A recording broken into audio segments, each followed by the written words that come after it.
மேடைக்கு போக போறோம். எல்லாம் கரெக்டா இருக்கா? எல்லாம் ரெடியா இருக்கு. உலக தமிழர்களே, இதோ நீங்கள் காத்திருந்த தருணம், வெற்றி தலைவரின் சிறப்புரை.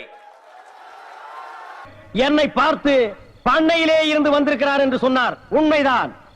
பண்ணையை பார்க்கிறோம், வெண்ணையை பார்க்கிறோம், எண்ணெயை பார்க்கிறோம், தொன்னையை பார்க்கிறோம், திண்ணையையும் பார்க்கிறோம். ஜனங்களுக்கு என்னங்க செய்யும்? ஒண்ணும் செய்யாது. சந்தா மட்டும் வாங்கும். உங்களை உண்ணாவிரதம் இருக்க சொல்லாது, மறியல் செய்ய சொல்லாது. சந்தாவை மட்டும் கட்டிட்டு நீங்க நிம்மதியா வீட்டுல தூங்கலாம். அதை வாங்கிட்டு நாங்க நிம்மதியா கட்சி ஆபீஸ்ல தூங்கலாம். Love you too. ஓ மாமன் மச்சான் யாராவது இருந்தா சொல்லு. அடுத்த மாசம் சந்தா பணம் வாங்கி அவங்களுக்கு ஏதாவது செய்யற. பொதுக்குழு கூட்டியாச்சு, நீங்க வெளியே வரீங்களா இல்ல நாங்க அங்க வரட்டுமா?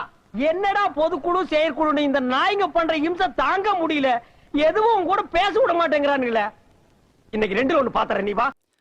இதுக்கு முன்னாடி நம்ம தமிழக அரசியல்ல நடந்த 2 மிகப்பெரிய தேர்தல்கள், நான் சொல்றது 1967 and 1977, அது மாதிரி 2026 அமைய போகுது.